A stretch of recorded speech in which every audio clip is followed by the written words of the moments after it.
Jesús. Amén y amén. Demos un fuerte aplauso al Señor. Él se merece toda honra y toda gloria.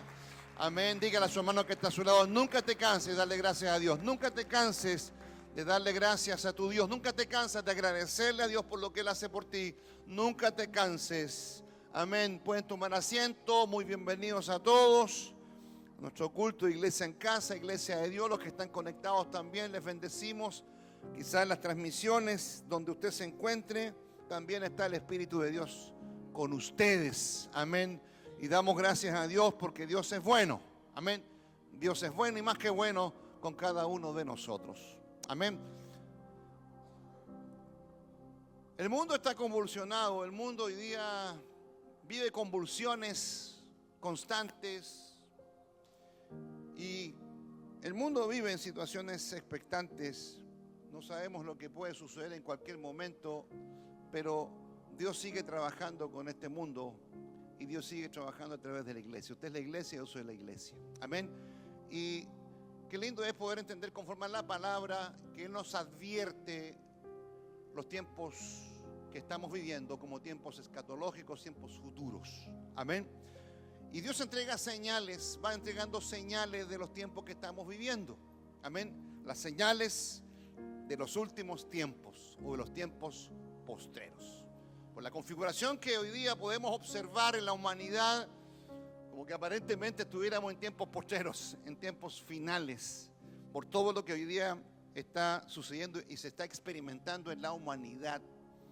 Este terremoto inesperado en Rusia, 8.8, que generó algo sorpresivo que no es muy común en esa zona, que activa el cinturón de fuego en toda América Latina, en Asia y en varios lugares del mundo.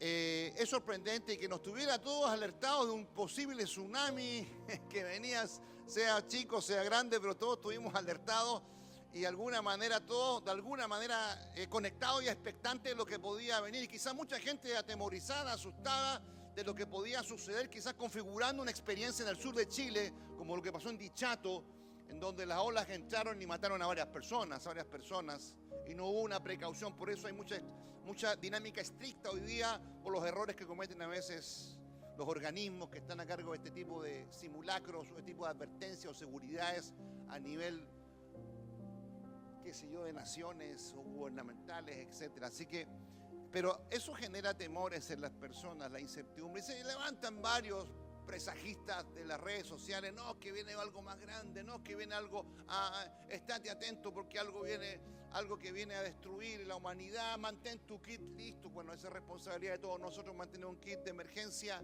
eso es responsabilidad de todos nosotros, pero por todos lados estas noticias como que son muy terroríficas frente a la humanidad, de que estamos viviendo tiempos de mucha incertidumbre y no sabemos qué vamos a vivir el mañana.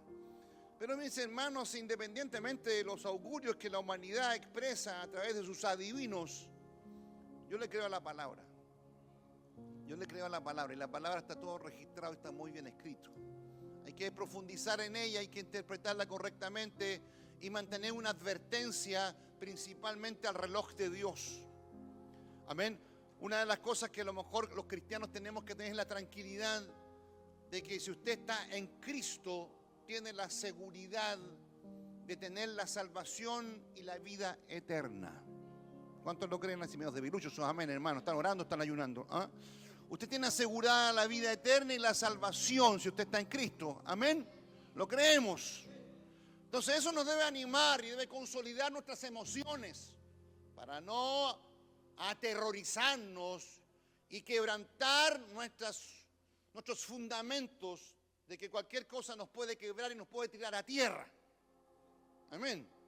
Nuestra vida, dice la palabra, está escondida en Dios. Y creo fehacientemente que sí, nuestra vida está escondida en la presencia soberana, eterna, magnífica, todopoderosa de Dios. Suceda lo que sea en el mundo, hermano, tenemos la seguridad de que llegaremos a su presencia eterna. Estamos ya viviendo, yo siempre digo, vivo una eternidad con Él. Aunque todavía estoy en este cuerpo vulnerable, vivo una eternidad con Dios. Amén. Pero a veces es totalmente equívoco que muchas veces hijos de Dios tengan miedo y tengan terror de lo que sucede, siendo que nosotros tenemos que animar a los que no conocen a Jesús y decirle: mira, entrega tu vida a Cristo, entrégate a Él, experimenta su presencia y ten la seguridad de que ocurra lo que ocurra, estarás con Dios para siempre. Amén. Pero hay señales, hermanos, hay señales que hemos estado trazando y son importantes entenderlas, que en medio de toda esta confusión el enemigo también se aprovecha para seguir confundiendo a la gente, y lo más terrible de todo, que puede confundir a su pueblo, al pueblo del Señor. Ok, la Biblia lo dice claramente. Y Cristo mismo en Mateo, en el capítulo 7, versículo 15, algunos versículos en ese párrafo que habla ahí subtitulado en la 1960, por sus frutos los conoceréis. Estamos hablando precisamente de un tema que comenzamos la semana pasada y lo terminamos hoy, como una señal de los últimos tiempos. Y dice Jesús, directamente Él lo está diciendo en el sermón, ahí lo está diciendo claramente aquí: guardaos, verso 15, capítulo 7 del Evangelio de Mateo, Biblia impresa, dispositivo digital o pantalla, así que lo pueden poner ahí. Dice: guardaos de los falsos profetas. Guardaos de los falsos profetas.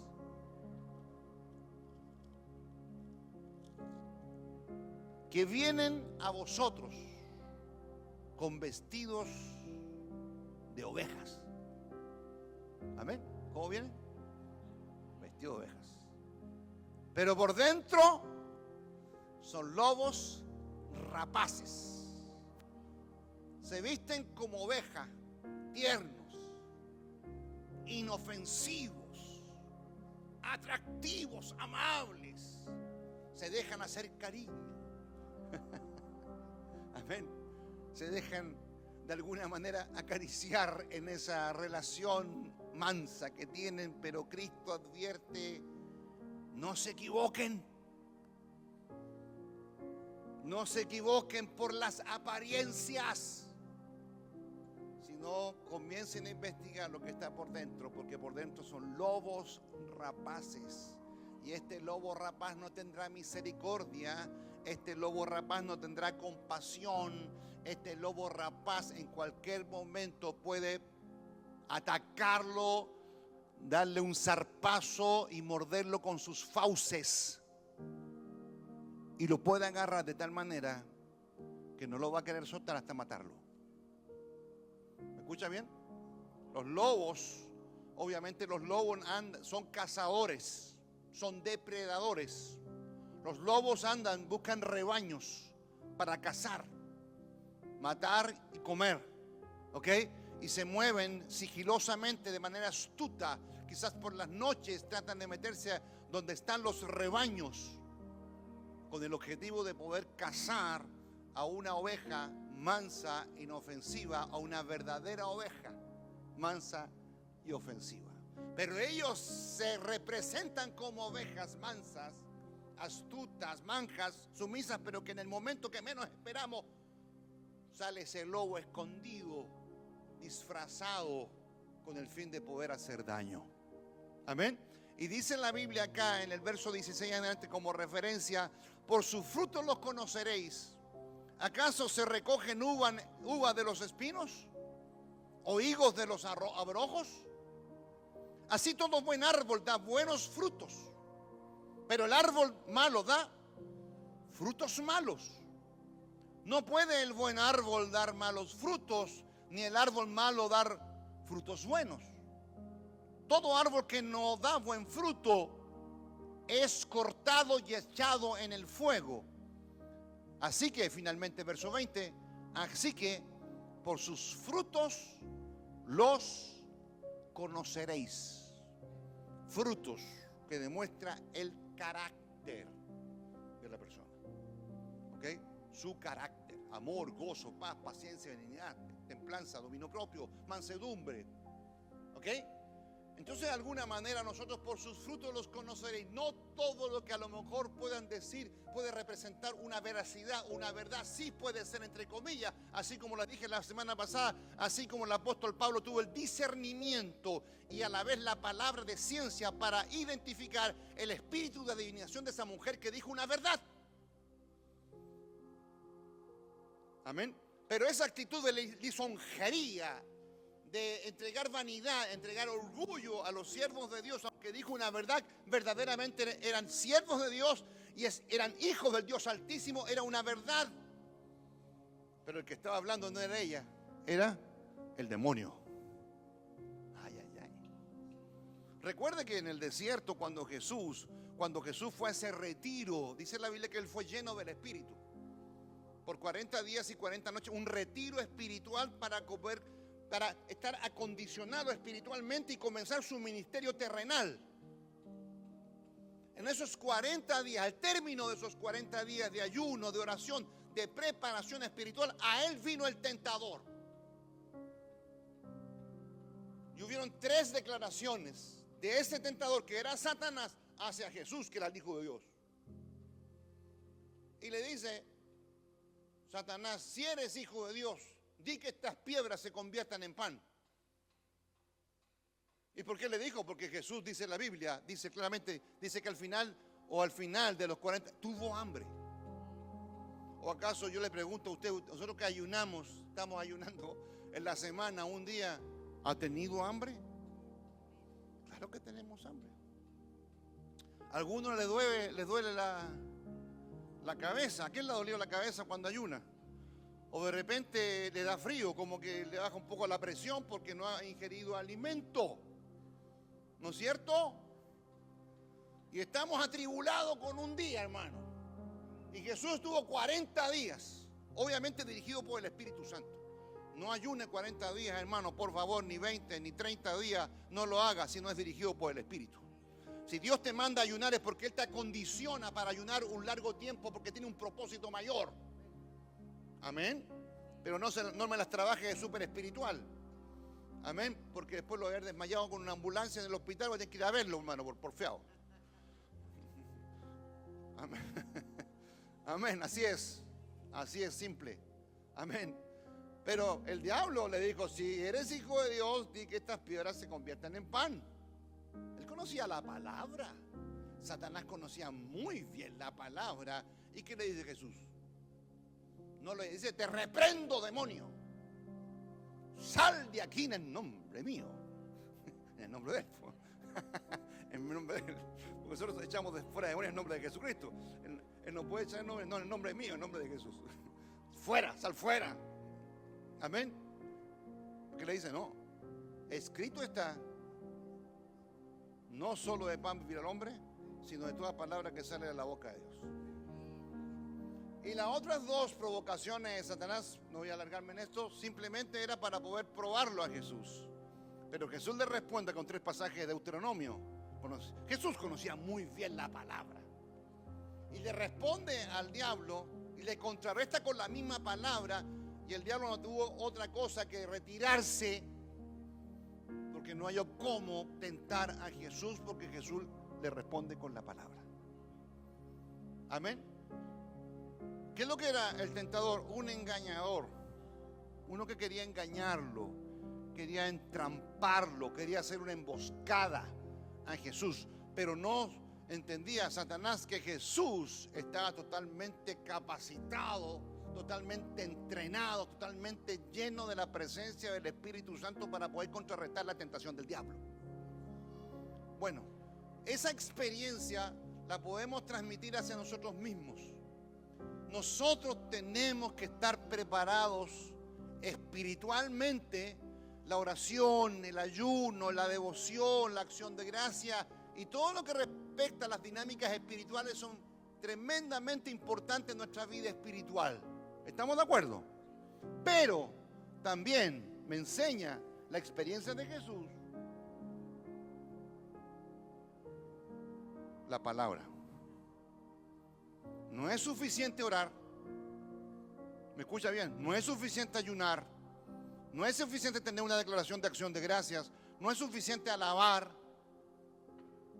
Si usted no combina esas devociones espirituales con la no solamente lectura, sino la profundización de la escritura en su vida personal, no está completo. No está completo, mi hermano. Amén. Así que le animo a profundizar. Traiga su lápiz. Vamos entrenándonos. Traiga su lápiz y traiga su cuaderno. Y lo voy a repetir toda la semana hasta que todos tengan lápiz y cuaderno. Muy bien. Punto base para la prueba. Muy bien, hermano. ¿Por qué? Porque es necesario. O traiga su iPad o su ¿cómo se llama? Su mismo celular en notas. Usted se mete en notas y empieza a escribir. Hay uno que se escribe. No importa lo que usted tenga, pero nuestra mente es frágil. E insisto, cuando nosotros anunciamos un mensaje de la palabra, es muy posible que Dios nos hable directamente a nosotros. Y es bueno que tú pongas el día domingo, hoy día es 3 del año 2025, del mes de agosto, el Señor me dijo esto. Y usted lo escribe, quizás puede ser un parrafito, pueden ser 2 líneas, pero fue el Señor. Y a lo mejor usted va registrando, y se dan cuenta de que hay muchas palabras que Dios le entregó, pero como usted tiene una mente frágil, no va a recordar todo lo que el Señor le habla, así que acostúmbrese a escribirlo. Amén. ¿Por qué es necesario? Porque necesitamos nutrirnos en la palabra cada vez más. Amén. Y eso es muy importante. ¿Y por qué es necesario? Porque usted tiene que tener las suficientes herramientas de la palabra para contrarrestar a los falsos profetas de este tiempo. Amén. Si usted no tiene argumentos como Cristo los tuvo de manera directa y clara y rápida, usted puede ser engañado. Y la Biblia lo dice, aún sus escogidos serían engañados. Amén. Entonces, disculpe que yo sea tan repetitivo en esto, pero es necesario. Entonces estamos hablando, la parte 2 de los profetas falsos en el registro bíblico, señal de los últimos tiempos y sus repercusiones en la iglesia actual. Entonces, hermanos, la Biblia nos enseña con respecto de los profetas, y hemos hablado un poquito de los profetas falsos en el Antiguo Testamento. Y hablamos de las advertencias en la ley y los profetas en Deuteronomio 13, 1 al 5, 18, 20 al 22, en donde habla justamente Deuteronomio de estos profetas falsos y cómo eran sus características y cuáles eran las normas que habían en medio de esta configuración profética. ¿Ok? Solamente mencionar algunos ejemplos concretos para que usted entienda. En el caso de Miqueas, en Primera de Reyes capítulo 22, se narra el enfrentamiento entre el profeta de Dios y los 400 profetas que engañaban al rey Acab. ¿Ok? El profeta de Dios se enfrenta a los 400 profetas que engañaban al rey Acab, asegurándole la victoria a estos profetas, cuando en realidad la derrota era inminente. 400 profetas falsos hablando de victoria y el profeta verdadero diciendo, no, serán derrotados. Había una derrota de por medio. Entonces, la profecía que no se cumple es falsa. ¿Ok? La profecía que no se cumple es falsa y el profeta que anuncia esa profecía siendo falsa es falso. Así de corta. Amén.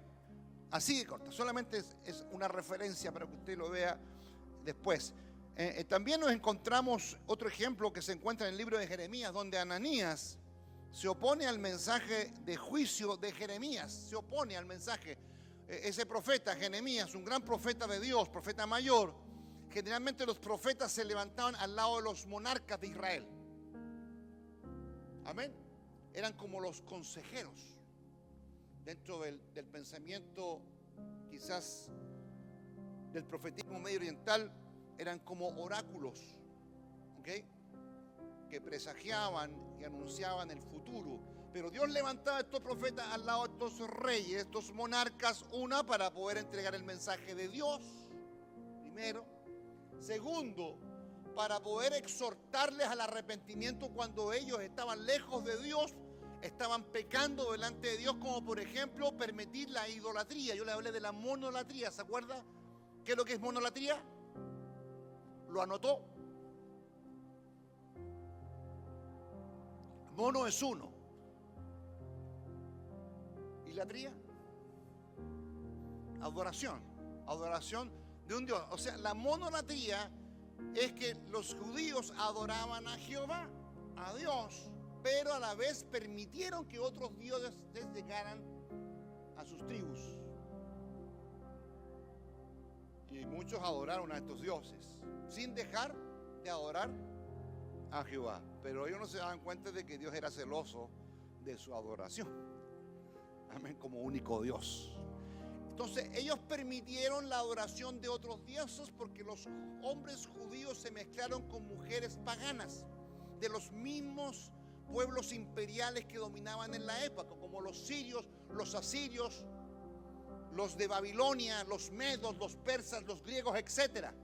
Los imperios, los movimientos imperiales. Entonces se comenzaron a mezclar con mujeres que adoraban a otros dioses y les permitieron entrar a sus casas estos ídolos. Y eso empezó a generar un problema religioso, espiritual dentro de Israel y dentro de Jerusalén. Comenzaron a mezclar lo que no podía mezclarse. ¿Me escucha bien?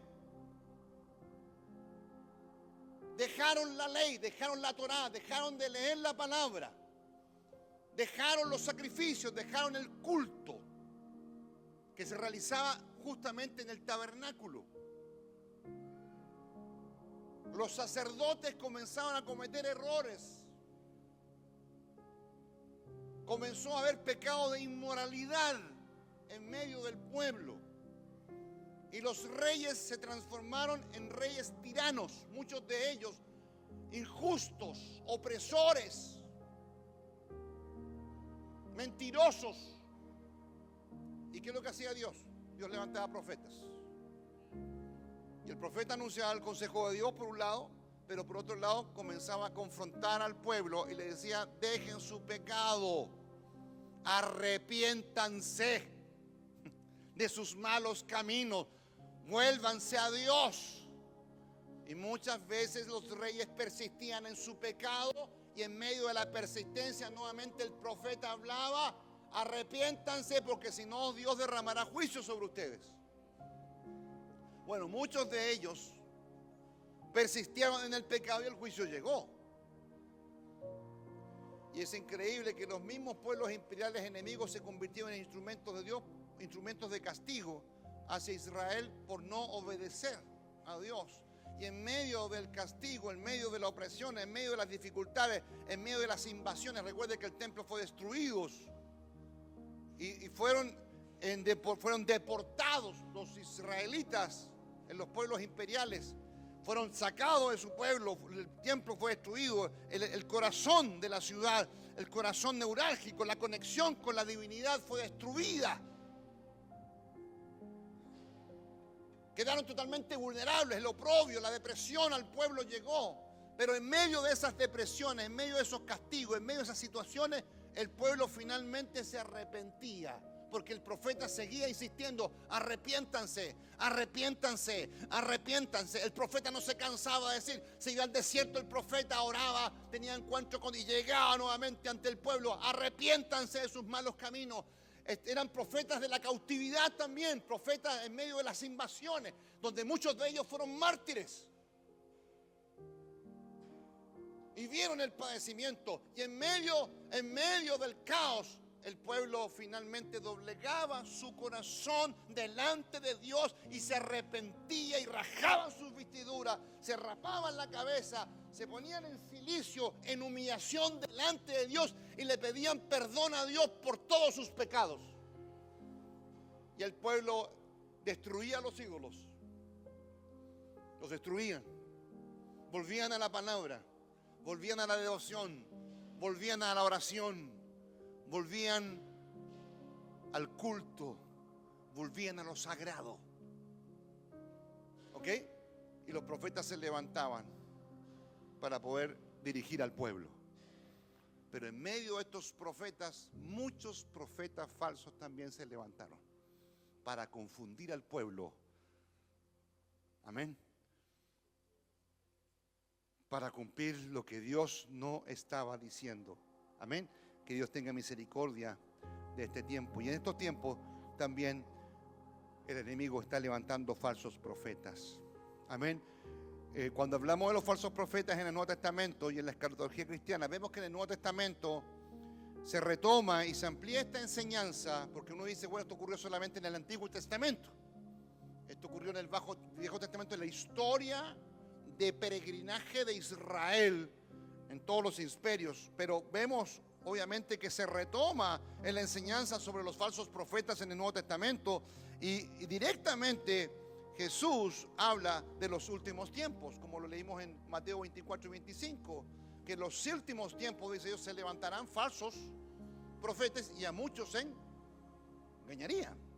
Amén. Y Jesús advierte en varias ocasiones sobre la aparición de engañadores que buscaban desviar a las personas del evangelio auténtico, desviarlos de la verdad. O sea, podemos decir, estimados hermanos, que hoy día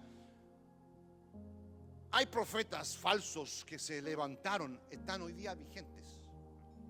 Ojo con eso, están. Y van a querer confundirlo a usted. Me van a querer confundir a mí, a ustedes, a nosotros, a la iglesia. Amén. Pero el Señor nos entrega las armas suficientes para poder contrarrestar a estos enemigos. Vemos las palabras de Jesús acá en el Sermón del Monte, cuando Jesús advierte: guardaos de los falsos profetas que vienen a vosotros como vestidos de ovejas, pero por dentro son lobos rapaces. Y más adelante, en el discurso escatológico, también en 24, 11, 24, dice: se levantarán muchos falsos profetas y engañarán a muchos, como lo dijimos. En las cartas apostólicas vemos al apóstol Pablo, Pedro, Juan y Judas. También abordan el peligro de los falsos maestros y los falsos profetas. Pablo aconseja a Timoteo y a las iglesias sobre quienes tienen, dice en 2 de Timoteo 3:5, dice: quienes tienen apariencia de piedad, pero niegan la eficacia de ella. Son falsos, son pseudos, no son verdaderos. Pedro también advierte sobre los falsos maestros que introducen herejías destructoras, como lo dice 2 de Pedro 2:1 al 3. Herejías destructoras. Toda la herejía es la distorsión de la verdad. ¿Ok? La distorsión de la verdad. Y puede ser muy fino. Puede ser muy fina la distorsión, pero es una herejía. Amén. Como lo que pasaba en los años de la iglesia primitiva, en los años 60, 70, 80, principalmente 90, después de Cristo, cuando se escribe Apocalipsis y otras epístolas se van escribiendo. Se están escribiendo justamente para poder generar apología o defensa al evangelio distorsionado o a las herejías. Y se levantan los movimientos del movimiento griego como los agnósticos. ¿Ok? Los agnósticos que niegan la encarnación de Jesús. ¿Ok? También niegan, obviamente, esa unidad entre el cuerpo, el alma y el espíritu. El cuerpo es malo, el espíritu es bueno.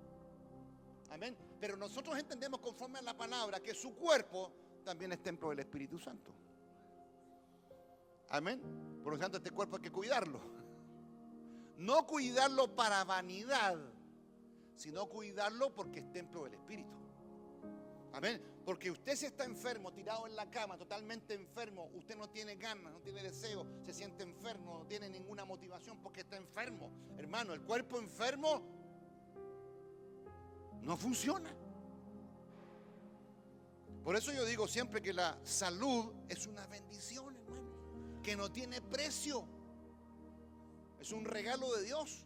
Por eso cuando estamos saludables, estamos vitales, podemos hacer lo que nos compete hacer como cristianos, como hijos de Dios, porque necesitamos hombres y mujeres vitales para poder hacer la obra de Dios en la tierra.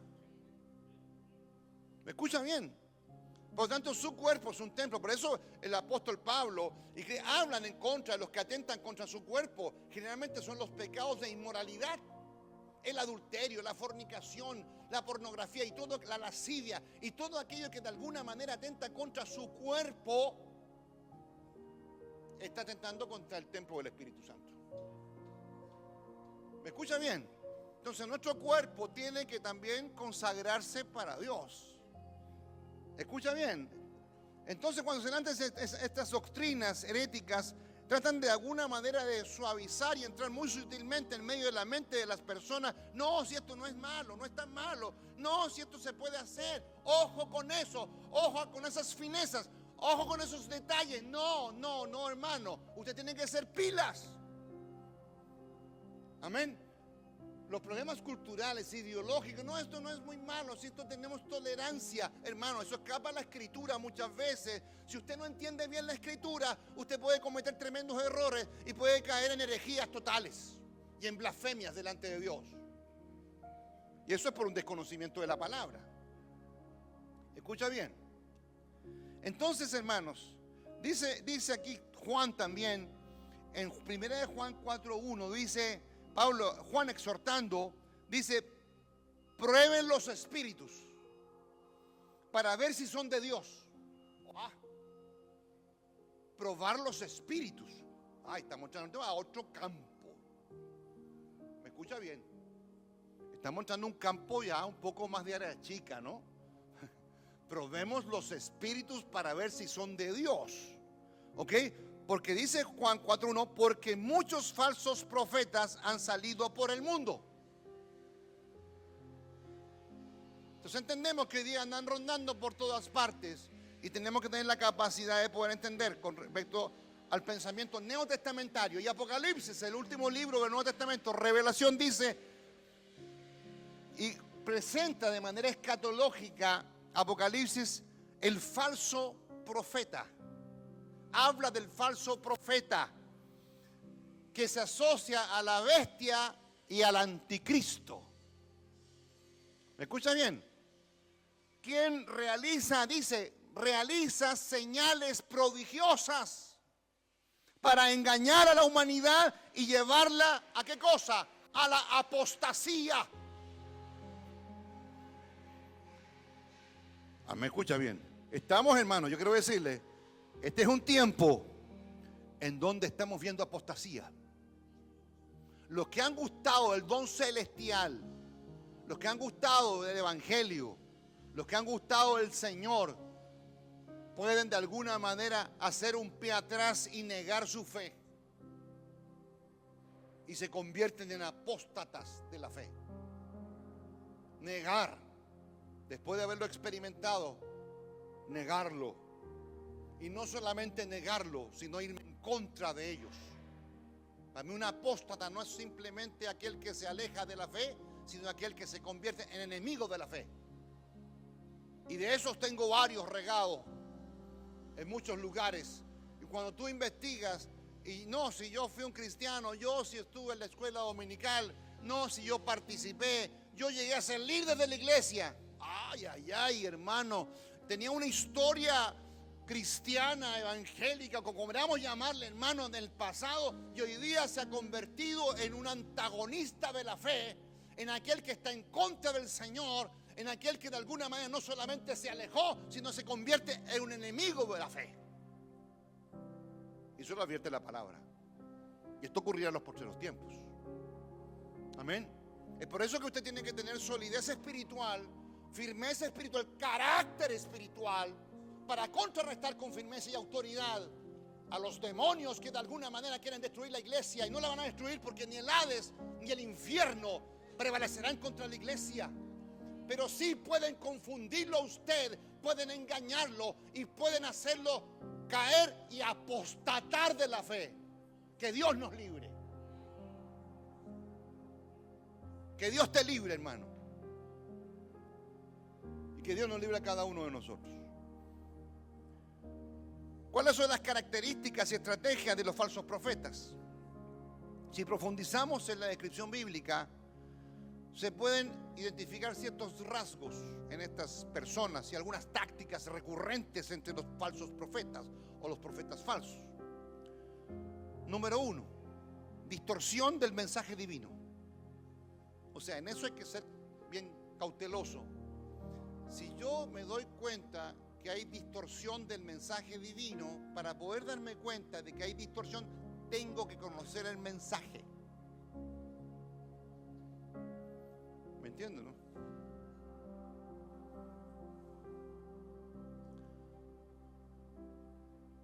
Nosotros yo he confrontado a algunos. La famosa superfe. ¿Has escuchado eso? La superfe. ¿Ah? Entonces, de alguna manera usted se puede encontrar con cada cosa en el camino, hermano, pero para eso usted tiene que conocer el mensaje. A menudo, ¿qué es lo que hacen ellos? Suavizan, pero alteran o contradicen la palabra de Dios. ¿Para qué? Para agradar a las personas o servir a intereses particulares. ¿Qué es lo que hacen? Toman los textos bíblicos y le dan elasticidad. No, sí. No te preocupes, Dios, mira,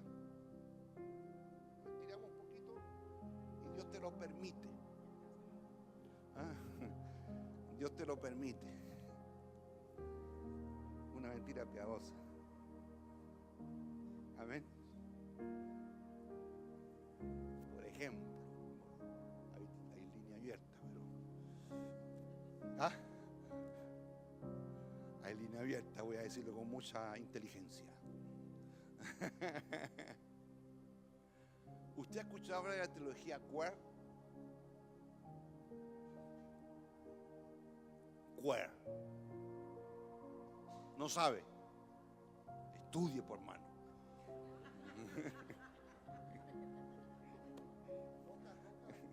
Amén. Amén, amén. Bueno,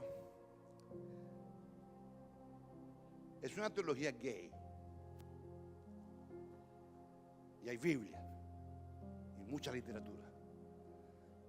Cuando yo la leí, se me cayó los ojos, con resorte, así como la máscara. Amén. Yo tengo algunos libritos de eso en digital, pero hay que leer 10 libros antes que lo lea ese, porque si no se va a escandalizar. Entonces,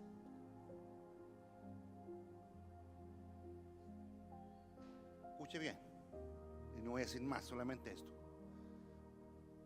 Dos varones se encuentran y se aman, se enamoran, ¿ya? Se enamoran.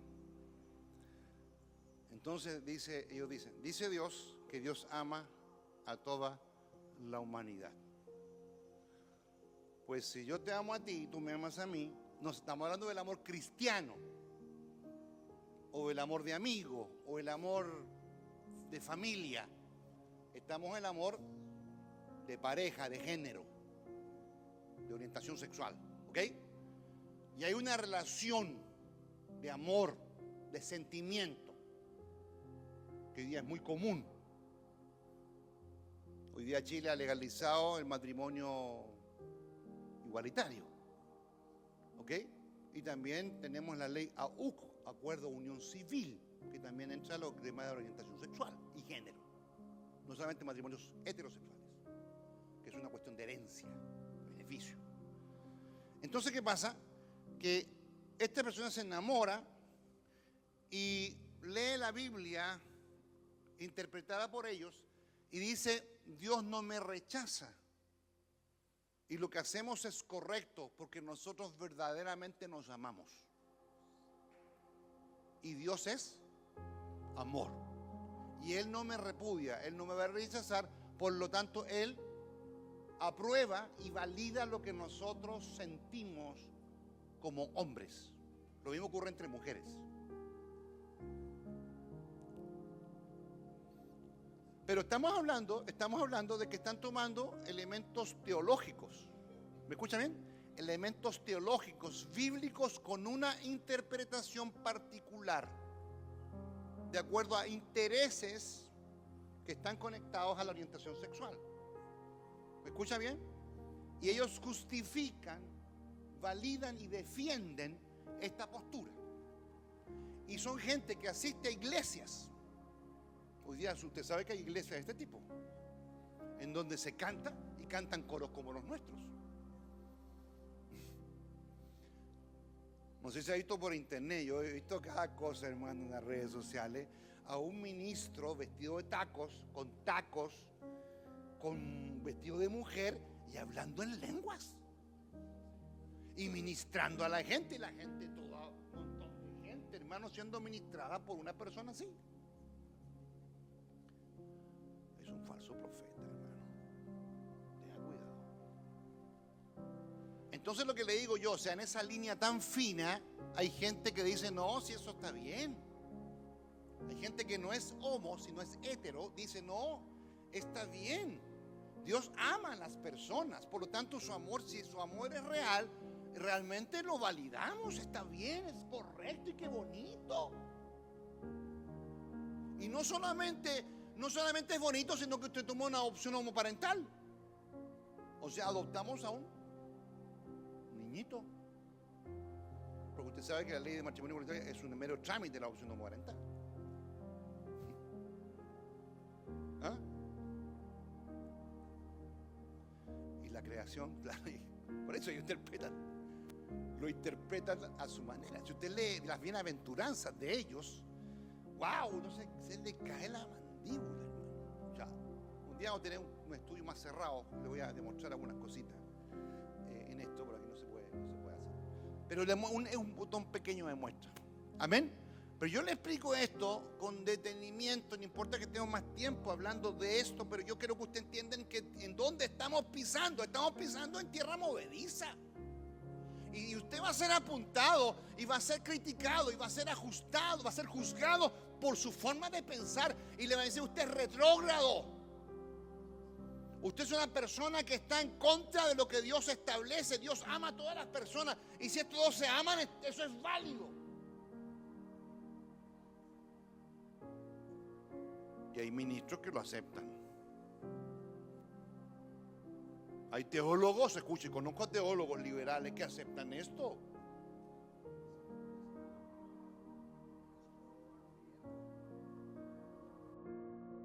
Amigas, hermanos, la estamos viviendo en forma cotidiana, y hoy día hay muchos elementos que se están legalizando en el Congreso. Leyes que hoy día atentan contra nuestros principios y valores cristianos basados en el fundamento bíblico. Lo que dice el hermano Carlos, o sea, ¿dónde dejamos el diseño original de Dios? Dios creó al hombre y Dios creó a la mujer. Pero el enemigo se presta de todos estos movimientos para distorsionar. ¿Qué es lo que hace el enemigo? El enemigo distorsiona la verdad de Dios. Y él levanta a profetas que están al lado de sus filas para seguir distorsionando la verdad de Dios. Pero Jesús advierte, si tú no estás puesto en las pilas, no solamente de manera espiritual, sino a través de la palabra, puedes ser engañado.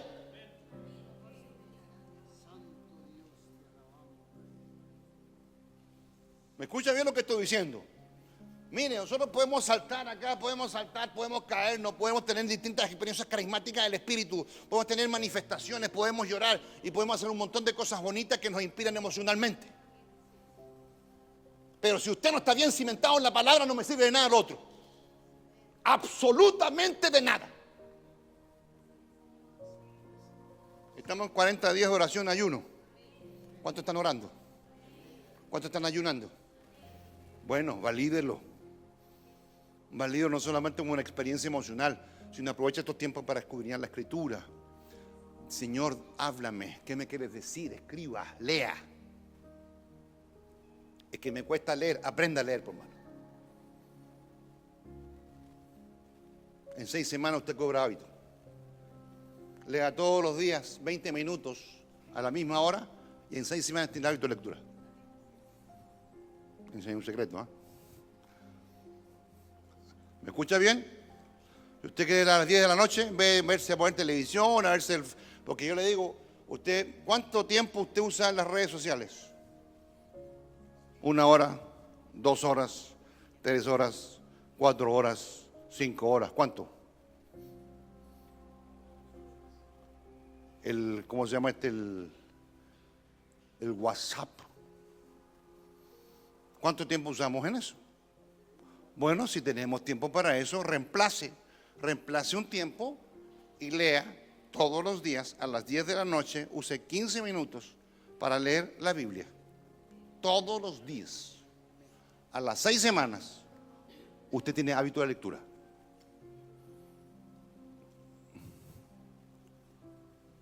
¿Me escucha bien?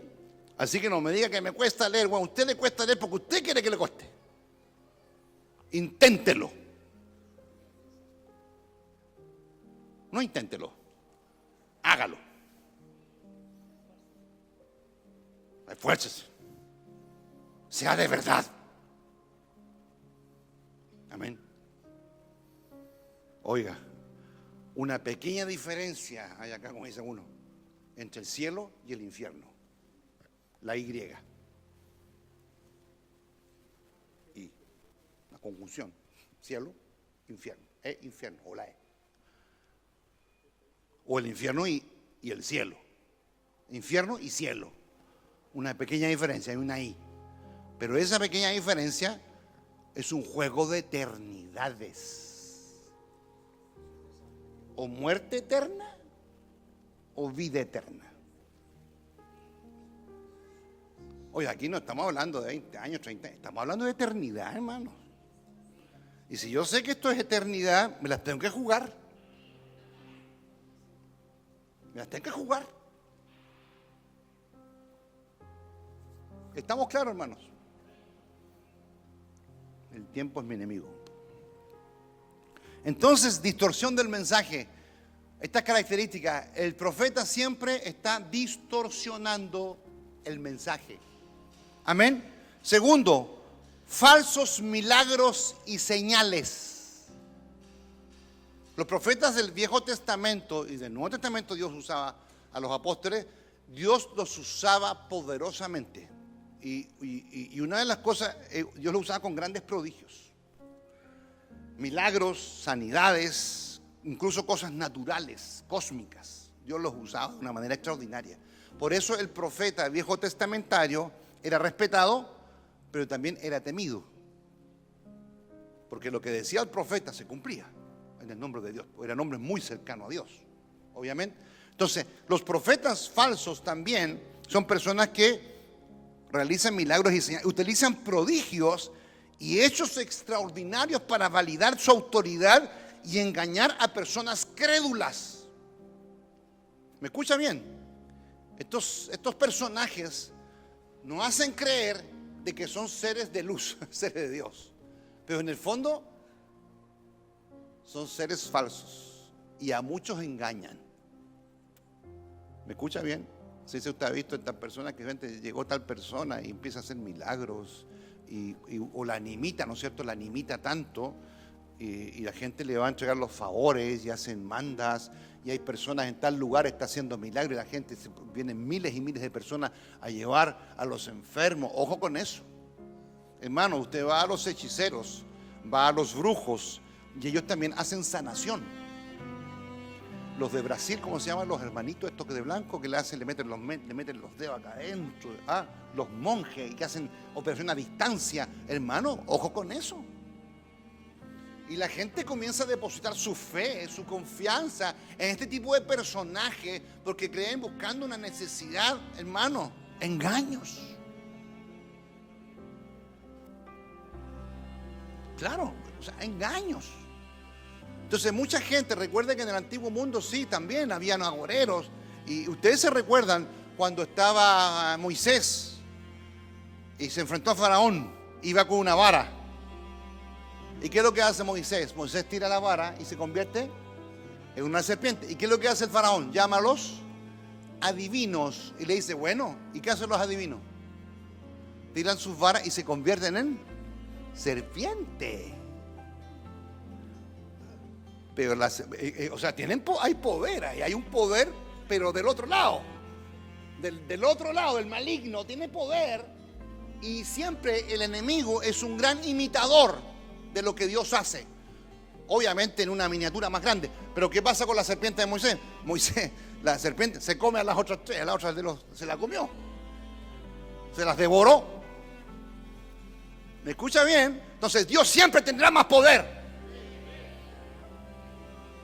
Y va a destruir al enemigo. Pero el enemigo va a demostrar con su poder, tienen un poder, y va a demostrar que Él es superior. Y hay gente que va a creerles y los va a seguir. Porque uno dice, hermano, uno piensa, ¿cómo es posible que la gente siga a estos personajes? Y ve cientos de personas que siguen a estas personas y hablan cosas totalmente que lógicamente distorsionan la verdad y hacen cosas extrañas, y esta gente les permite todo lo que hacen. Sectas. Y van en nombre de Dios, toman el nombre de Dios y hacen cosas, hermano, súper extrañas. Y a veces golpes y caminan sobre las personas, los agarran a charchazo a las personas, abusos de todo, y la gente a pesar de todo los sigue y les cree a pie juntilla lo que están haciendo, porque creen que esto viene de Dios y no es de Dios, y la gente sigue por su ignorancia. Expuestos. Entonces, mis hermanos, tenemos que estar apercibidos, y disculpe que ocupe tiempo en esto, pero necesito que usted entienda bien esto, porque estamos en tiempos calepos, estamos en tiempos peligrosos. Y yo no quiero que ninguno de ustedes se pierda. Nuestra responsabilidad como pastores es que ustedes lleguen al cielo. Nuestra responsabilidad, una pequeña responsabilidad, que ustedes lleguen al cielo, hermano. Amén. Pero bueno, que Dios nos ayude, hermano. No sé si quieren que siga la próxima semana con esto, pero yo no quiero acelerarme en esto, porque cuando terminen los profetas falsos, vamos a entrar al punto: el amor de muchos se enfriará. ¿Y sabe por qué el amor de muchos se enfriará? Porque la maldad ha crecido. Pero eso y eso se está veniendo al pueblo de Dios, el amor de muchos. Y a veces conversamos con los pastores y nos dicen, oye, y el mío piensa, oye, la gente hoy día está menos comprometida. La gente hoy día ya no quiere ir a la iglesia. La gente hoy día ya no quiere orar. La gente hoy día ya no quiere evangelizar. La gente quiere conformarse solamente con estar sentado en un culto, escuchar la palabra y nos vemos la próxima semana. La gente hoy día no quiere tomar responsabilidades, no quiere tomar compromisos y buscan miles de excusas para no hacer lo que debe hacer y no lo hace. O sea, estamos en un tiempo complejo en donde el pueblo de Dios también está siendo golpeado por esto, pero nosotros tenemos que cambiar esta realidad entre nosotros, hermanos. Si queremos alcanzar al mundo para Jesús, tenemos que nosotros estar bien delante de Dios. Apaciónanos, Señor. Y una de las cosas que le digo yo, Dios, no, que no se me apague el fuego, que yo soy muy apasionado. Y esa pasión me hace estar. Si no, ya estaría derribado hace tiempo. Estaría derribado hace mucho tiempo. Pero la pasión que Dios pone en ti también no es la que Dios pone solamente en ti, depende de ti también. Póngase de pie, por favor. Vamos a continuar la próxima semana. No los voy a cansar. Apoyar la obra, hermano. A uno tiene que pedirle de rodillas, hermano, usted puede hacerlo. Entonces a veces pedimos, hermanos, nos damos cuenta de que no todos quieren trabajar, no todos, claro, asistir. Pero nosotros necesitamos más que asistencia. Necesitamos colaboración, necesitamos compromiso, necesitamos manos, pies, corazón. Los jóvenes, necesitamos a los jóvenes activos, a los matrimonios jóvenes activos, a las damas activas, a los varones activos. A la iglesia nos necesitamos puestas las pilas delante del Señor. Amén. No nos quedemos en la casa por cualquier cosa. Yo a veces he tenido que ministrar afiebrado, enfermo, cansado, trasnochado, muchas veces en distintos lugares, tomando medicamentos por la noche, tiritando entero. Y otro día, días completos ministrando, hablando, y la noche compartía. ¿Por qué? Porque el compromiso es con Dios. Amén, sin ganas. ¿Sabe cuánta gente se perdió en América Latina en la pandemia? 38 millones de evangélicos se perdieron. 38 millones. Iglesias bajaron a la mitad y otras iglesias desaparecieron.